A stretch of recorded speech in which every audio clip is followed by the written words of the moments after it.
Hello everyone, welcome back to our channel. Himachal Pradesh exam preparation की ये है 13th क्लास और इस क्लास में हम डिस्कस करेंगे हिंदी और इंग्लिश लैंग्वेजेस के कुछ इंपॉर्टेंट क्वेश्चन। ये क्वेश्चन प्रीवियस ईयर एग्जाम में पूछे गए थे, इन्हीं क्वेश्चंस को आज की वीडियो में डिस्कस किया जाएगा। तो चलिए स्टार्ट करते हैं वीडियो को, और वीडियो अगर पसंद आए आपको तो लाइक और शेयर जरूर कर दें। चलिए तो स्टार्ट करते हैं हिंदी के पोर्शन से। फर्स्ट क्वेश्चन है, कुछ दूध मेरे लिए छोड़ देना। रेखांकित पद विशेषण का भेद है। रेखांकित पद है यहाँ पे कुछ। कुछ जो है ये विशेषण का कौन सा भेद है? तो ये परिमाणवाचक भेद है विशेषण का। सी ऑप्शन करेक्ट आंसर है। विशेषण के कुल कितने भेद होते हैं? तो 4 मुख्य रूप से विशेषण के भेद होते हैं। क्वेश्चन डायरेक्ट एग्जाम में बनता है, तो कौन कौन से भेद हैं विशेषण के, उनके नाम भी आपको पता होने चाहिए। संख्यावाचक, गुणवाचक, परिमाणवाचक और सार्वनामिक वाचक, ये 4 भेद हैं विशेषण के। सार्वनामिक विशेषण को कई बार संकेतवाचक विशेषण भी कहते हैं। नेक्स्ट है, नौकरानी के हाथ से चम्मच गिर गया। रेखांकित परसर किस कारक का है? यहाँ पे रेखांकित है से, तो यहाँ पे आपको बताना है ये से जो है वो किस कारक का है। ऑप्शंस हैं करण कारक, अधिकरण कारक, अपादान कारक और कर्म कारक। तो यहाँ पे नौकरानी के हाथ से चम्मच गिर गया है, मतलब हाथ में चम्मच था और वो हाथ से अब गिर गया है, वो दोनों अलग हो गए हैं। तो जब भी कोई चीज एक दूसरे से अलग होती है, अलग होने का भाव जब भी कारक में आए तो वहां पे अपादान कारक होता है। बी ऑप्शन जो है करेक्ट आंसर होगा।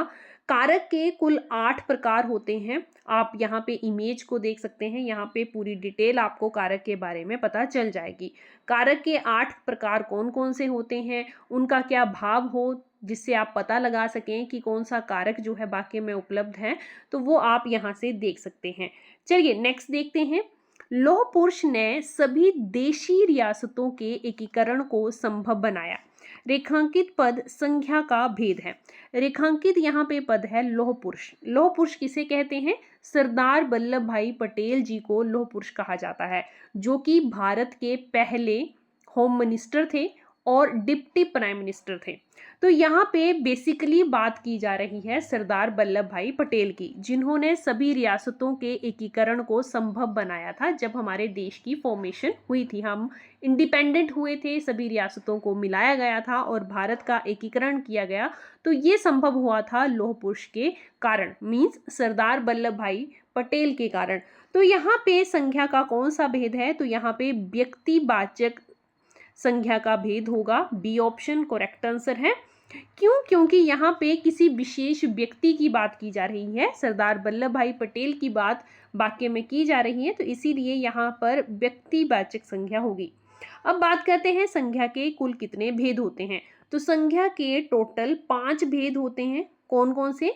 व्यक्तिवाचक, जातिवाचक, भाववाचक, समूहवाचक और द्रव्यवाचक, ये 5 प्रकार के संज्ञा के भेद हैं। नेक्स्ट देखिए, निम्नलिखित में से कौन सा युग्म भाववाचक संज्ञा नहीं है। यहाँ पे देखिए युग्मों में आपके पास ऑप्शन है और आपको बताना है कि कौन सा युग्म जो है वो करेक्ट नहीं है।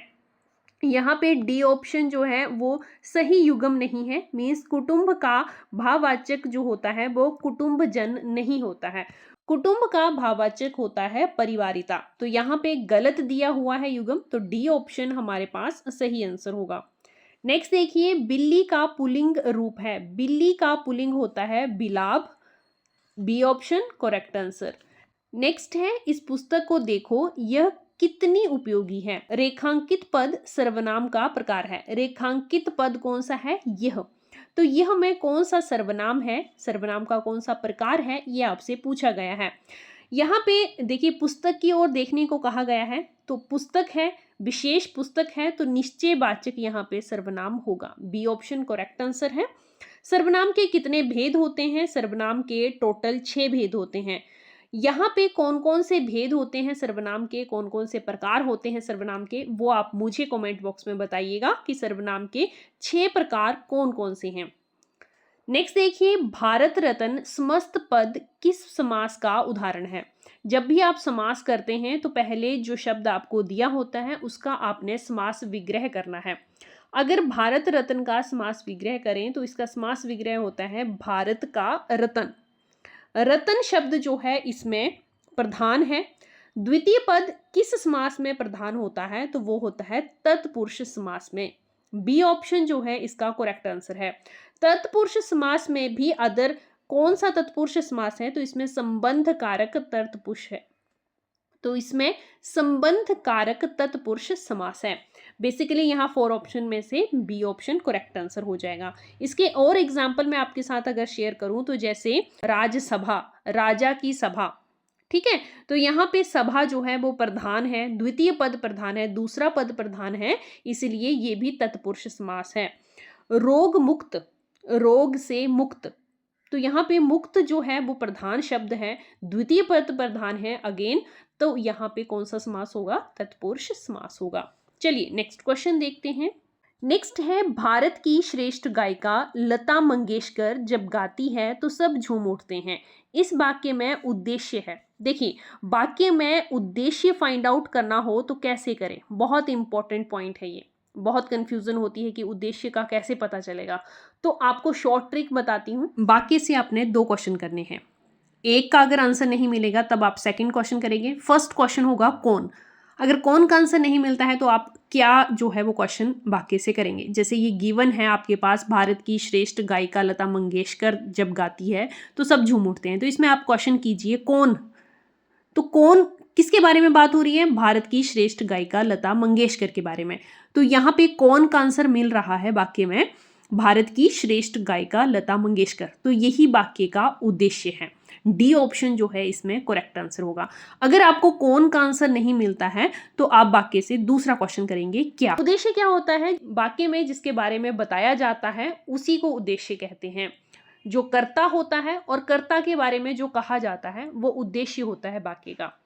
और जो भी उद्देश्य के बारे में बताया जाए उसे विधेय कहते हैं। ज्यादा कंफ्यूज नहीं होना है, शॉर्ट ट्रिक मैंने आपको बता दी है। जब भी आपके पास वाक्य आए तो आपने 2 ही क्वेश्चन करने हैं। सबसे पहले कौन, अगर कौन से आपको आंसर नहीं मिलता है तो आप उससे क्वेश्चन करेंगे क्या। वहां से आपको उद्देश्य जो है वो पता चल जाएगा। नेक्स्ट देखिए, ओह कितना घुप अंधेरा है, अर्थ की दृष्टि से वाक्य का प्रकार। तो यहाँ पे ओह जो है विस्मयादि बोधक वाक्य को दर्शाता है। सी ऑप्शन करेक्ट आंसर है। नेक्स्ट यहाँ पे आपको अलंकार का उदाहरण बताना है कि ये कौन से अलंकार का उदाहरण है। यहाँ पे अतिशयोक्ति अलंकार है। बी ऑप्शन करेक्ट आंसर है। अब हम इंग्लिश के पोर्शन को स्टार्ट करते हैं। इंग्लिश का फर्स्ट क्वेश्चन है, हमें फिलअप करने हैं ब्लैंक्स और हमारे पास 4 ऑप्शंस दिए हुए हैं। राइट ऑप्शन जो है वो हमें चूज करना है। चलिए स्टार्ट करते हैं। You can do dash our system dash now. You can do whatever our system allows now. D option जो है वो यहाँ पे करेक्ट आंसर होगा। नेक्स्ट भी फिलअप है। I happen to meet dash interesting performer and dash brilliant artist in annual party yesterday. I happen to meet some interesting performer and a brilliant artist in the annual party yesterday. C option यहाँ पे correct answer होगा। Next है choose the correct indirect form. आपको indirect form जो है वो choose करनी है। सेंटेंस क्या है आपके पास? You say to me I will help you in completing the task. First part को अगर आप ध्यान से देखें तो लिखा हुआ है यू से टू मी, ये प्रेजेंट फॉर्म में है, प्रेजेंट टेंस है। तो यहाँ पे सेकंड पार्ट में ज़्यादा चेंजेस नहीं होंगे, मीन्स वर्ब उसकी चेंज नहीं होगी। से टू चेंज हो जाएगा टेल में, तो यहाँ पे बी ऑप्शन करेक्ट होगा। यू टेल मी दैट, यहाँ पे जब आप कॉमास हटाओगे तो दैट का यूज होता है इनडायरेक्ट फॉर्म में, ये आपको पता है। एंड आई चेंज हो जाएगा यू में और सेंटेंस जो है वो सेम रहेगा, will help me in completing the task. B option correct answer है। नेक्स्ट देखिए, आपको करेक्ट एक्टिव वॉइस जो है वो चूज करना है। आपके पास पैसिव वॉइस सेंटेंस दिया हुआ है, I was guided by Saroj in choosing my subject. यहाँ पे करेक्ट होगा B option, Saroj guided me in choosing my subject. Simple past में ये सेंटेंस है तो यहाँ पे गाइडेड होगा, हैज गाइडेड नहीं होगा। बी ऑप्शन करेक्ट आंसर है। नेक्स्ट है choose the correct passive voice form given sentence. आपको सेंटेंस इंटेरोगेटिव फॉर्म में दिया है, how many books have they send you. तो यहाँ पे करेक्ट आंसर होगा how many books have been send to you. D option जो है वो करेक्ट आंसर है। Next, indicate the correct sentence. Correct sentence यहाँ पे कौन सा होगा? वन बाय वन सभी सेंटेंसेस को पढ़ते हैं। फर्स्ट है, you are suppose to be on time in yesterday party. You are suppose to be, party तो येस्टरडे में हो गई है, सेंटेंस ये पास्ट टेंस में होना चाहिए। You have been suppose to be on time yesterday party, ये भी गलत है। थर्ड देखते हैं, you were suppose to be on time in yesterday party. C जो है वो करेक्ट आंसर होगा। Third sentence is a correct answer. आगे देखिए, indicate the incorrect sentence. Incorrect आपको बताना है कि कौन सा है, तो यहाँ पे B option, I use to reach school in time, जो है वो इनकरेक्ट सेंटेंस है। नेक्स्ट में आपको रिप्लेस करना है अंडरलाइन सेगमेंट को विदाउट चेंजिंग द मीनिंग। आपको मीनिंग चेंज किए बिना इसे रिप्लेस करना है। सेंटेंस क्या है? The debate was going nowhere so I had to cut in with some facts. Cut in जो है एक फ्रेज है जिसके कि बहुत सारे मीनिंग होते हैं, जैसे starting something, moving front of other vehicle, interrupting someone. अगर हम सेंटेंस को देखें तो इंटरप्ट जो है करेक्ट रिप्लेसमेंट होगी कट इन की। नेक्स्ट देखिए, indicate the synonym of the underline word. Sentence क्या है? The news of global recession disquieted me. बेचैन कर देती है ग्लोबल की रिसेशन की न्यूज मुझे। इसके सिनोनिम क्या क्या हो सकते हैं? वॉदर, फैश, डिस्कम्फर्ट, और यहाँ पे सी ऑप्शन में देखिए वरिड। ये सारे जो हैं इसके सिनोनिम है। नेक्स्ट एंड लास्ट क्वेश्चन है इस वीडियो का, indicate the antonym of the underline word. Underline word का आपको ऑपोजिट वर्ड बताना है। सेंटेंस क्या है? I have firm conviction that everyone is equal. इसके क्या पहले सिनोनिम होते हैं उनके बारे में बात करते हैं। बिलीफ, कॉन्सेप्ट, ये जो है सिनोनिम है कन्विक्शन के। तो यहाँ पे ऑपोजिट बताना है, तो डी ऑप्शन सही होगा, डिस्ट्रस्ट। डिस्ट्रस्ट जो है वो कन्विक्शन का ऑपोजिट है। यहीं पे आज की वीडियो क्लोज करते हैं। आई होप वीडियो आपके लिए इन्फॉर्मेटिव रही हो। वीडियो पसंद आई हो तो लाइक और शेयर जरूर कर दें। Thanks for watching.